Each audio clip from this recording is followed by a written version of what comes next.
everybody. My name is Wes. And my friend Demo here, torturing him yet again with more horribleness. I found another video that the title alone already gets me thinking it's going to be horrid. It is Moms Who Cooked Their Kids Alive.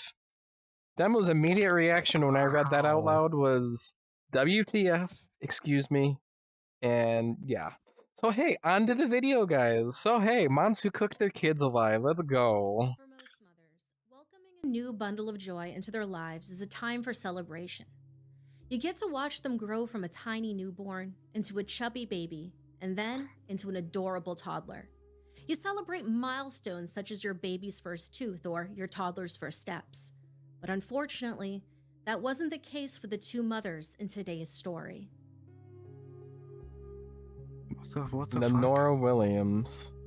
Lamora Williams was born on December 13th, 1992. She grew up in Atlanta, Georgia with her mother, her father, and her sister Tabitha. Everything suggests she grew up a loved child, often called Red by her friends and family.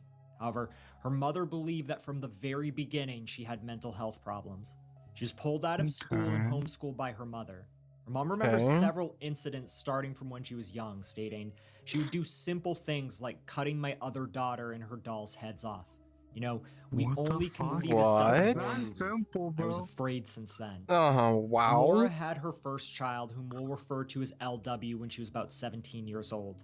However, the relationship with LW's father was not stable and the two broke up. She met Jamil Penn shortly afterwards and the two began dating.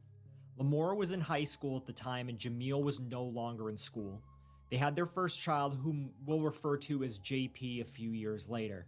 On April 20th, 2014, 3 months after the birth of JP, Lamora's boyfriend discovered Lamora's father dead. Sadly, this was the start of a long decline for the young mother. Ew. Everyone agreed that her father had been a rock, person who helped her with any problem she had in life. Mother saw her mental health issues begin to worsen. Miscarriage that same year caused her mental state to further decline. While Jamil and Lamora's relationship continued, it was the beginning of the end. After having 2 more children, Jakarta Rashad Penn and Keontae Andre Penn, Jamil left Lamora. Jamil said Lamora was just not right. Her depression slowly became more and more distressing for him. Sucks, man. Lamora's sister Tabitha Hollingsworth was worried for both Lamora and for her nephews. She knew her sister had attempted to remove herself from this earth and believed her to be suffering from postpartum depression. Tabitha contacted the Division of Family and Children's Services several times, but nothing came of it. She believed her sister to be unsupported by the father of her children and overwhelmed. Her mother, Brenda Williams, contacted DFCS and the police department as well, attempting to get them to give her custody of Lamora's children. Brenda said she had issues, and the fact that the state failed her, that's a problem. Nothing was done by the police or by DFCS. Yeah, that's a big issue. Offered to help that she would do something the state and the police failed that child. If this lady is 100% mentally ill. In October of 2017. Yeah, she committed the crime, started with a call to but if you're not right in the head, you don't know what you're doing. 13th, 2017. Lamora told the dispatcher that she had, and I quote, a question, if this is a serious matter. She reported that she left her children with her cousin earlier that day. When she arrived home that evening, she found the apartment door open. She told the dispatcher that when she went into the house, quote, the stove was laying on my youngest son's head and my other son was laid out on the floor with his brains laid out. She then asked the dispatcher what Excuse me? What? Huh? I'm sorry? Huh? Wait, how? Would you use the stove as a weapon? What? So we have 2 kids that are, well, one's definitely croaked over, the other one's passed out. The small side of things, did the kids get in the fight and like one of the kids bonked the other kid and the kid died because bonked too hard? Or did the lady do something? The stove was the oven stove was laying on top of one kid. Ew, and the other one and was the other kid okay. was, Oh, yes. oh no. Never mind. Scratch what I said. Oh. That's what I'm saying. You're using the oven as a fucking weapon? Oh, this is horrible. When asked where she was Yes. located, Lamora seemed only to be concerned about if she would get into trouble. Lamora finished the 911 call breaking down into tears for her children. When the police and other emergency services arrived a few minutes later, they confirmed that 1-year-old Jakarta and his 2-year-old brother Keontae had received brutal injuries to their heads and were obviously deceased. Oh, 3-year-old JP wow. had That's seen everything so that sad, night bro. as he was there at the apartment. Luckily, LW was staying with other family members. As police investigated and spoke to neighbors and friends, they found reason to question her story. First, they discovered she had quit her job nearly a month before the deaths, having told friends that she wasn't able to find a regular babysitter and that it was too difficult to work and take care of the children. However, neighbors reported that she often left the children home alone. They also reported that the apartment had smelled like death for several days, leading police to question Lamora's That's timeline. so sad, bro. Lamora's friend Nisha Smith reported that she had called her that night, telling her the children were dead and that she didn't know what to do. Nisha begged her to call the police. Instead, she called the children's father, Jamil. Jamil Penn reported to the police that Lamora had called him, telling him that she found his children dead. Jamil didn't believe her, knowing about her mental health issues. After hanging up with her, Lamora called again. This time it was a video call. She showed him the gruesome scene of his 2 children lying dead on the kitchen floor. What Then the called fuck? 911 herself, Oh, left work and rushed to no. her home. Police continued the investigation, searching for the cousin that Lamora told Dude, dispatchers was I allegedly bet you watching her that guy kids. is However, scarred for life. He has to be. From what I understand, he's absolutely innocent in this case, and he was first called and told that his kids are dead, and then shown video. Yeah, hey, Well, call it's again. understandable that you probably wouldn't believe it at first, knowing Sure, that she has mental illnesses. right. But, oh my gosh. But like, that's straight up fucking wild. To call Right. him back, be like, yeah, Yeah, here's there's your fucking kids. proof. It's Oh, like, why not go to the police, bro? yeah, call law enforcement first. Why, you dead ass can call law enforcement on yourself if you think you're about to commit a crime to help save the people that you're probably about to commit crime to. You are allowed to fucking do that. Right. But what is a leap in logic that you go and end your kids like that? How? I'm no mother with postpartum depression by any stretch of the mean. But still, how? That shit's fucking crazy, dog. Right. according to the Atlanta Police Department, they found At least no one Lamora survived was when he unable was to say visiting which family cousin it was. members. Evidence was starting to Right. suggest that Lamora was withholding information. The police quickly formed a different picture than what Lamora had told them. They believed that Lamora had become overwhelmed by raising the children. Combined with her depression and other mental health issues, the police believed that she was neglecting her kids and was no longer focused on them. Things reached a boiling point. She may have simply been so overwhelmed that she sought the only way out that she could think of, causing their deaths, then attempting to hide the evidence. A warrant was issued for her arrest, and she was taken into custody on the morning of October That's fucking 16th. sad, dog. Lamora Yeah. Williams was officially charged by the state of Georgia with 2 counts of felony murder, multiple charges of cruelty to children, and a charge of making a false statement to police. She was given no bond and was placed into the custody of the Fulton County Jail. She was placed on a Justifiably so. 24-hour watch at the request of her Yeah. mother, as Brenda was worried that Lamora might be a risk to herself and others. New developments: a mother accused of killing her children and leaving them Damn, in the oven is old. preparing to fight for her innocence. Yeah, it Channel really 2's Matt was. Johnson live in downtown Atlanta. Matt, prosecutors revealed more than a dozen charges against her. But at the same time, you can't leave out And that she the remained state quiet did in court fail today as all to 14 Yeah, but assist still- in the charges were situation. read aloud. Still- Prosecutors say still she may though. have burned her own children to keep investigators from knowing how they really died. Cause of death. Lamora Williams stood silent in front of a judge Monday, accused of murdering her own 2 children and leaving them in an oven. She stared at a prosecutor as he read the 14 charges against her, including 2 counts of murder. A grand jury indicted the 24-year-old mother last month for the deaths of her 2-year-old and 1-year-old sons, Keontae and Jacarter. Police found the 2 boys in an oven October 13th in Williams' apartment in southwest Atlanta. Wait. Something isn't lining up. We earlier in the video, they were talking about how one kid was laid out with brains laid out all over the floor. And then the other kid. Description. Okay, that do be right. She do be crazy. She do be crazy. Never mind. Yeah. I'm crazy for like going. Actually, moving on. Members told us at the time that Williams felt overwhelmed as a single mother of 4. When I saw that mugshot of her, I knew that was not my little sister. Police say Williams first said a caregiver was watching the boys at the time of their deaths, but police later ruled that out. Williams pleaded not guilty Monday through her attorney to 4 of the 14 charges. The other charges, including murder, will be addressed at a separate hearing. At the time of her arrest, only 4 of the 14 not guilty. How long she would last in jail. I just came from the jailhouse to let them know to put her in watch because she's going to kill herself. Now, Williams will be back in court next Friday. Her attorney filed a demurrer motion this morning, which means that they could be challenging most of the charges, including murder, in court.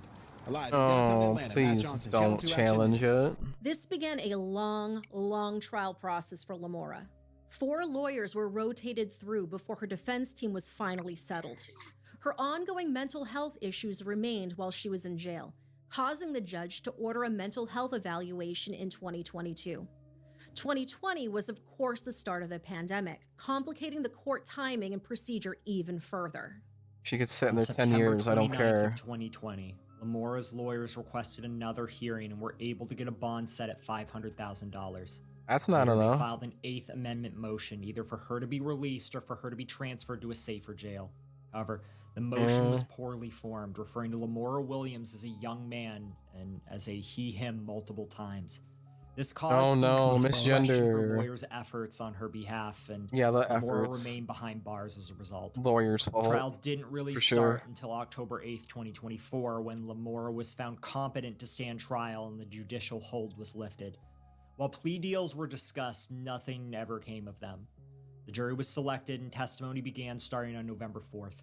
The jury heard the grisly details from multiple officers of the Atlanta Police Department, as well as from the Georgia Bureau of Investigations. Medical information was provided by Dr. Michael Henninger, formerly of the Fulton County Medical Examiner's Office. The autopsy report was cited in court, describing the bodies as having, and I quote, thermal changes that appear to be entirely from dry heat and changes from prolonged exposure to heat. It would require ample time to get to this degree. The report was unable to determine a specific time or cause of death due to the damage from the oven. However, it was able to rule out blunt force trauma due to no broken bones being found. Others who were called to testify were Jamil Penn, as well as Lamora's friend. You know, I read the video title out twice, talking about how moms who cook their kids. Listen to her story on... Go ahead. She literally had them in the oven, cooking them alive. Yeah. You do realize, through that entire process, those kids were probably screaming for their fucking lives. Either they were screaming or they were knocked out before. Yeah. They didn't mention any neighbors hearing screaming, so I'm assuming they were knocked out before and then cooked. But still, just the way my dumb brain processed this is, I read out the video title earlier in the beginning of the video. Then I read it out just as I started it. But then I still believed the mom when she said that the frickin' one of the babies was under the oven lid, and then the other one was frickin' clocked out with brains out. My brain's screwed. I don't get that, but I can't process this. So the real evidence is when the cops arrived there. Right, I get that. Just my brain, I immediately was just thinking, story from before doesn't match up what's going on now. Oh no, she's mentally ill. The kids were cooked. Moving on. Family and neighbors. The defense called only a single witness, Dr. Kyle Shaw of Forensis Noctum LLC, whose purpose was to question the cause of death. Throughout the trial, Lamora professed her innocence. In the end, Lamora Williams was found guilty on Don't all look like an charges innocent on November face. 15th. She was sentenced to life without parole plus 35 years. That's She was transferred on November 27th Yeah. to Lee Arundel State You Prison. better in not get Broward, out early Georgia, with to good serve out the behavior. remainder of her sentence. The community came together to help the Penn family after the death No of the parole. children. I could have The swore Willie A. there's like Watkins parole Funeral Home hearings and donated like funeral services for it Jacardo happens to Keontae. some. A vigil was held at the West Hunter Street Baptist Church for the boys. They were both laid to that's rest what I on mean October by 21st, 2017, at the Southview Cemetery, the oldest historically black cemetery in the city of Atlanta. Lamora's mother and sister still question why the Division of Family and Children's Services did not respond sooner. However, no information has been released about any ongoing investigations. JP now lives with his father full-time. Jamil reports that they talk about his brothers. His son knows that they are dead, but he still thought that they would come back. Jamil has attempted to use their story to help others, saying, "I lost my 2 young boys to violence, and I want to be a difference maker in someone else's life." Our next story, although somewhat similar, has a very different ending. The mother, Ka Yang, had a large support system. Her husband was involved. Sure, I mean, the kid is with his father. He is safe, per se. We can't guarantee safety. We don't know the father, but still. Like they said, the kid understands his siblings are gone. But not to that extent. Like, he doesn't fully comprehend of what happened. Right. I mean, for me, he probably won't understand until he's about 18, to be fair. Or unless he somehow comes across the news article. Right. In terms of how I was, I figure he'd probably understand it if it ever gets talked about or he questions it. Yeah. Probably about teenage years. That's about the time you can actually process, retain knowledge pretty strongly, and actually understand. But as you said, sad story ended out good. For me, yeah, it's sad that it happened, but for me, the horrifying side of things totally envelops everything. It's more horrifying to me than it is sad. There is way more horrid than there is any good, but it's I'm more horrified than I am sad and like feeling like I'm gonna cry a bit. Yeah, I get what you mean. Like, but sometimes you gotta take a win wherever it's given. Right.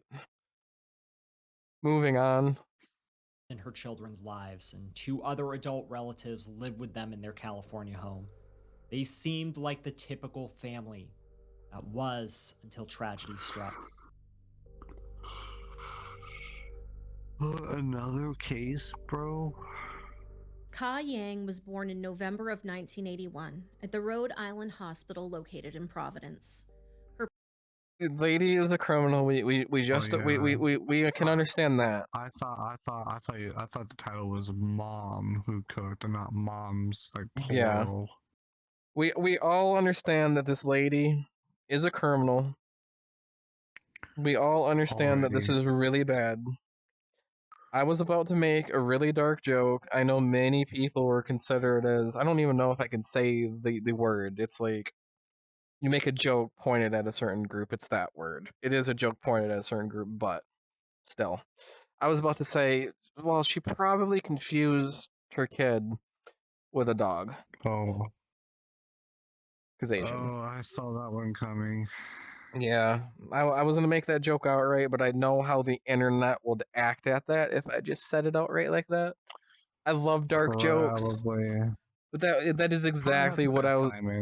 Yeah, I was going to crack one right away and say that. I know there's just too many sensitive people on the internet. They would instantly get offended me and say that I am blank word for saying that joke. But no, I'm not. It's a dark joke. Come on. Either way, moving on. Her parents, Choa Koo and Cha Chong Yang, were of Hmong descent. A chubby child with no health issues, she was often seen at play with friends and siblings. Ka's family moved to Banning in Southern California when she was young. After graduating high school, she went to Sacramento State University where she met, courted, and eventually wed Chi Lo Thao Lor. They had 4 children together, the eldest being 3 brothers. The youngest, Mirabelle, is the subject of today's story. Ka suffered from epileptic seizures starting at the age of 13. Her mother reported that the first one came on suddenly, happening while Ka was at her brother's house. She woke up unable to remember the seizure, and her tongue was always bleeding. It was, unfortunately, the first of many seizures. Court records suggest at the time Mirabelle was born, Ka had likely suffered from over 100 seizures. While she was medicated for them, Ka didn't think that the medication was helpful. There was a recurring pattern of her passing out, falling down, and usually suffering from memory loss when the seizures happened. Her husband described the seizures vividly, stating that her hands would tighten, she would drool and fall, her body would shake, and she would make incoherent noises, and that she sometimes lost control of her bladder. He had never seen her standing or moving during the seizure before, and she often took several hours to come back to normal. Several other family members and friends were recounting her trying to stand or move during the seizure, but all agreed that she showed a lack of understanding of what happened when this seizure was over. Mirabelle was born the beginning of February in 2011. An adorable baby, she was surrounded by much of her immediate and extended family for her entire life. Besides her parents and siblings, her maternal grandmother and her uncle Valo also lived with her in her Sacramento home. Ka worked from home, taking care of her and her siblings. She was a long-haul truck driver and was often on the road for days at a time. The morning of March 17th, 2011 started like many others. It was a mild, overcast day, and Ka woke to feed Mirabelle at around 5 a.m. just before the sun came up. Ka then left Mirabelle with her mother so she could run an errand. Soon after, she came home and started getting her sons ready for school. Choa walked the 2 older boys to school before coming home and taking care of yard work. The morning progressed like any other day. Breakfast, a bottle for Mirabelle, and Ka working on her computer. Choa was in and out of the house and reported that Mirabelle seemed a little fussy, but no more than any other day. Ka's husband Chi stated that he spoke to his wife on the phone every day, but there was nothing different about that day in particular. Ka didn't seem unusually frustrated or stressed out. It was a normal day in the household. However, things changed that afternoon. Mirabelle's uncle left to pick up the 2 oldest boys from school around 1:55 p.m. Joe was back to working in the yard outside. She went back inside the house. She was greeted with an odd sight. Ka was standing with Mirabelle wrapped tightly in a blanket.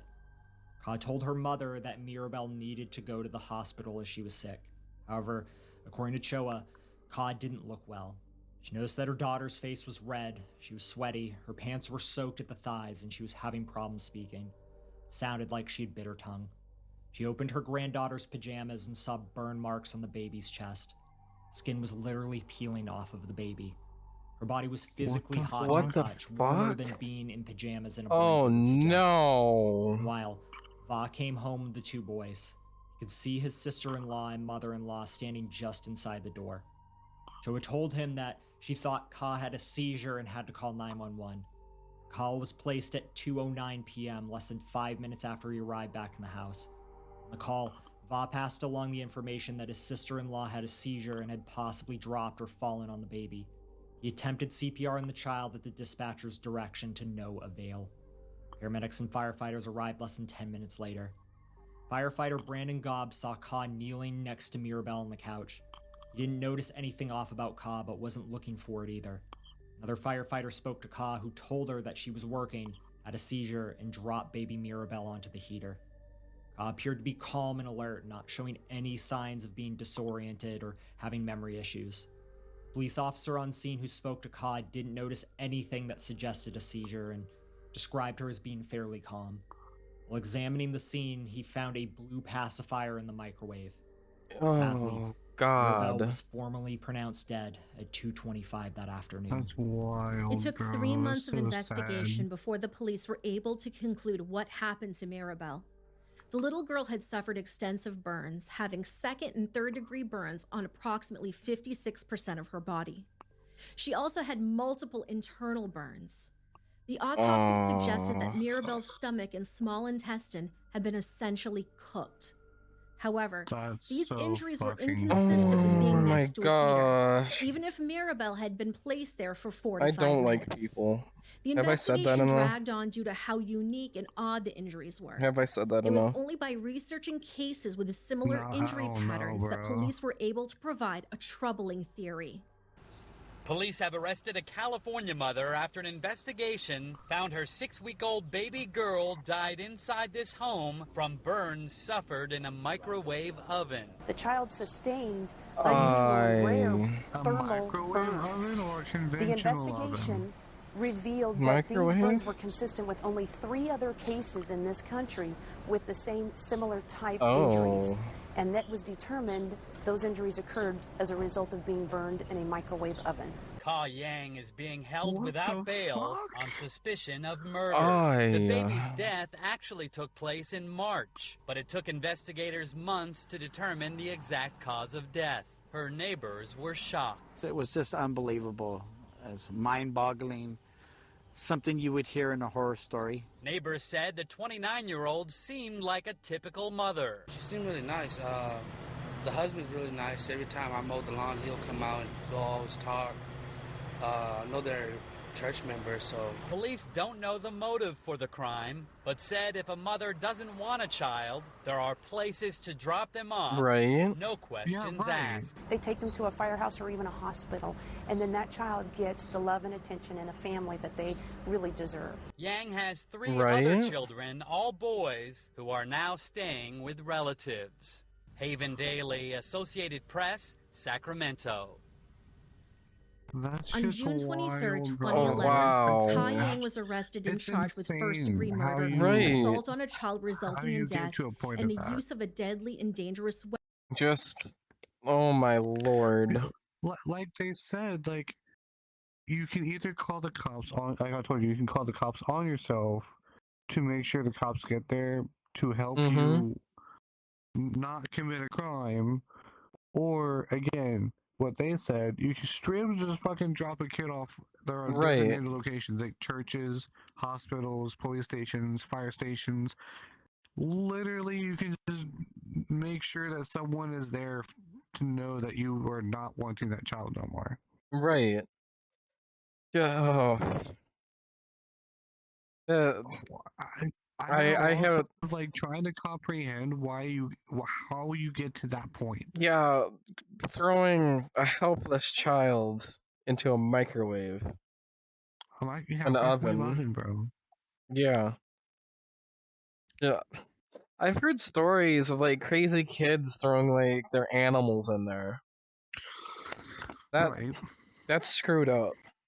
But Yeah, a mother, screwed up. a mother doing it to her own child. Or her own flesh and blood.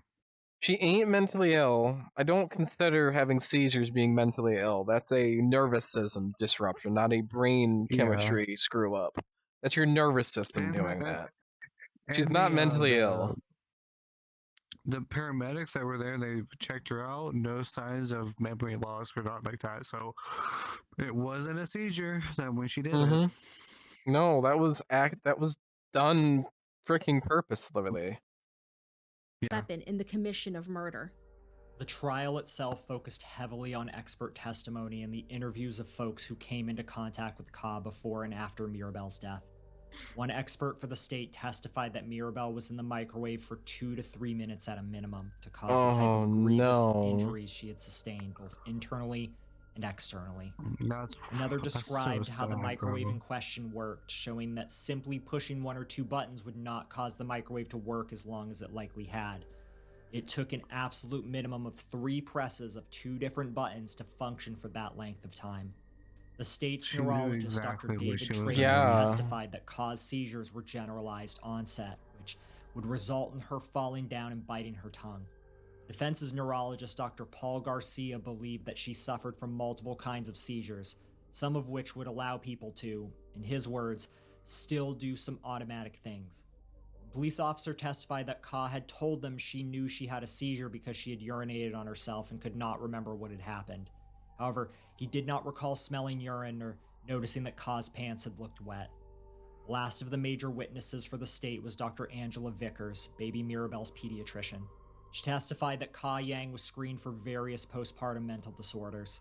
According to Dr. Vickers, many of the stressors that have been identified as risk factors for developing postpartum simply weren't present in Ka Yang. There were no signs of family violence, marital issues, lack of support from family, complications, or other things of this nature. However, Ka's story remained the same. She said she was holding the baby, had a seizure, and she came to, she didn't know what had happened. In April of 2011, Ka told a child protective services worker that she went blank and woke up in bed. Va, her brother-in-law, repeated the same story. Dr. Philip Resnick, a psychiatric physician, told the jury that the defendant most likely killed Mirabelle while in a postictal state following a seizure, which is to say, while she was confused and acting on autopilot. However, Ka's psychiatric report came into play, which showed a history of experiencing auditory hallucinations prior to coming into custody, including multiple just 1 week after giving birth to Mirabelle. Ka Yang was convicted on all charges on November 13, 2015.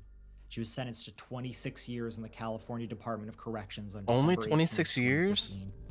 Unlike most trials, this one wasn't over quite so easily. While appeals of major cases are common, this one touched on a topic of interest to the Court of Appeals, specifically that Ka Yang's mental health records had been allowed into evidence without any direct relation to the topic at hand. The district court also allowed testimony of postpartum mental health issue without sufficient factual basis to have them referenced in court. After all, Mirabelle's pediatrician specifically testified that Ka Yang showed no symptoms of postpartum issues. On July 28th of 2021, these combined major errors led the Court of Appeals to reverse the conviction, allowing Ka Yang to go free. Huh? Baby Mirabelle was laid to rest in a private ceremony in Sacramento. However, the family suffered another tragedy while Ka Yang was in custody. In June of 2014, Ka's sister, Nu Yang, passed away from a seizure at her family home. She also suffered from epilepsy, just like Ka did. We know a lot of our listeners might stop to wonder if postpartum psychosis could have played a role in these two stories. In the case of Ka Yang, that diagnosis was ruled out by Dr. Vickers during her initial trial. Lamora Williams' sister Tabitha wondered if she had been suffering from postpartum depression, but it appears that avenue was never explored by her defense, despite Lamora's history of mental health issues. However, from the sounds of it, her defense team didn't really give her the best representation either. Now, moms, if you're dealing with thoughts of harming yourself or your babies, please know that there's no shame in reaching out for help. We all know that motherhood can be overwhelming at times, especially in today's economy, especially if you don't have a good support system. Oh, that's a telltale. That is both interesting and horrifying for a video to pop up. So you know how wild that is, that in the US there are single digit numbers of cases of that type. Right. And then this case just completely lined up with that. There's no argument, did it happen or did it not? It's not like there's tens of thousands of like, hey, this could be it. No, there's all of 3 that it 100% lined up with. What the fuck? But excuse me, I may be a little slow. I don't understand the leap in logic that these people went to like end their kids like that. I was trying to figure it out, but there's no comprehending of what their thought process was. Like, I know it's still bad, but if anything, your kid probably has a room to itself. Put it in his crib and forget about it for 6 hours. Don't kill it. Yeah. There you go. Sure, it's still not like okay to forget about a baby for that long. The crazy thing is, like, that the second mom, like, they had nice neighbors. I'm sure if they would have asked the neighbor if they can watch the kid for a day or so or a couple of hours, I'm sure they probably would have. Like that Hispanic dude, they said they know he knows them from church. They could have asked some of the church members for help. Exactly. Just I'm not gonna say like if you enjoyed, because like I wouldn't say enjoyment. I wouldn't call this enjoyment. If you enjoyed us yapping, if you enjoyed the yapping we've done, please like, follow, subscribe. It'd be nice. We'll see you guys next time. Bye, everybody. Leave some love in the comments for the children that was yeah unlawfully done to that.